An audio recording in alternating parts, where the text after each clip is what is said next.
The situation in Syria remains incredibly volatile. Recent Israeli airstrikes near Damascus have further complicated the geopolitical landscape, sending shockwaves through the region. These actions have escalated tensions, raising concerns about a wider conflict. The Syrian government's air defense systems are frequently activated in response. The strikes reportedly target sites linked to Iran-backed militias. Satellite imagery reveals the damage inflicted, highlighting the intensity of the attacks. Amidst this violence, the U.S. and international partners are engaged in diplomacy. They are pushing for de-escalation, attempting to mediate and prevent further bloodshed, hoping to bring all parties to the negotiating table. However, details remain secret, and skepticism is high. In Ceuta, anti-government protests are erupting, fueled by discontent and shortages. These protests highlight the deepening humanitarian crisis. Aid groups warn of an impending catastrophe if immediate action is not taken. Tragically, civilians are caught between escalating violence and political maneuvering. Syria's tragedy continues, a cycle of conflict and suffering. Its people remain resilient in the face of unimaginable hardship. A major data breach has exposed thousands of Afghans who applied for resettlement, putting lives at risk. The leak, caused by a government error, revealed sensitive personal details to potential Taliban threats. Apologies and investigations offer little comfort to those now living in fear. Trust in foreign protection is shaken and the damage may be irreversible.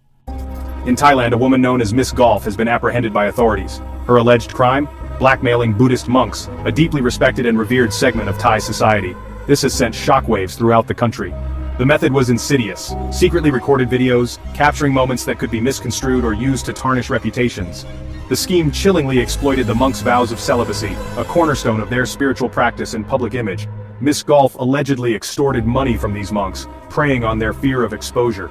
The threat was not just financial, but also one of public disgrace, potentially shattering their standing within the community and the wider Buddhist world. The scandal has rocked the nation, triggering widespread outrage and disbelief. The news has spread like wildfire. This incident is forcing tough questions to be asked at every level of Thai society. It's raising concerns about trust and vulnerability, not just within religious institutions, but across all sectors of society. Authorities now face the significant challenge of navigating the fallout. The biggest task is restoring faith in a shaken community and ensuring that justice is served. Canada is imposing new quotas and tariffs on specific steel products, protecting its domestic industries. These measures target steel imports, a critical component in various sectors. The government is closely monitoring the flow of these goods. The objective is to shield its steel industry from global market disruptions, ensuring fair competition and safeguarding jobs. This move responds to tariffs imposed by the United States and uncertainties in international trade.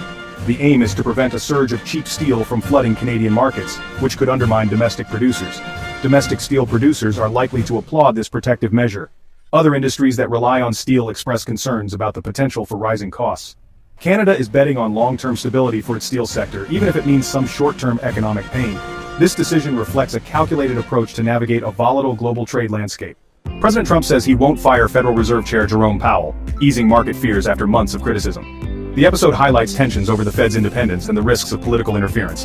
Investors welcomed the pause, but uncertainty lingers. The debate over central bank autonomy is far from over. In Alberta, Premier Danielle Smith rallied support for greater provincial autonomy at a charged town hall. Calls for an Alberta pension plan and more control over resources reflect deep frustration with Ottawa. The movement signals growing Western alienation and challenges Canadian unity. How the federal government responds could shape the nation's future. The skiing world mourns Audun Groenvold, Olympic bronze medalist, who died at 49 in a tragic lightning accident. Groenvold was a pioneer in ski cross, remembered for his skill, sportsmanship, and infectious spirit. Tributes pour in from teammates and fans honoring his legacy on and off the slopes. His loss is deeply felt across the global winter sports community.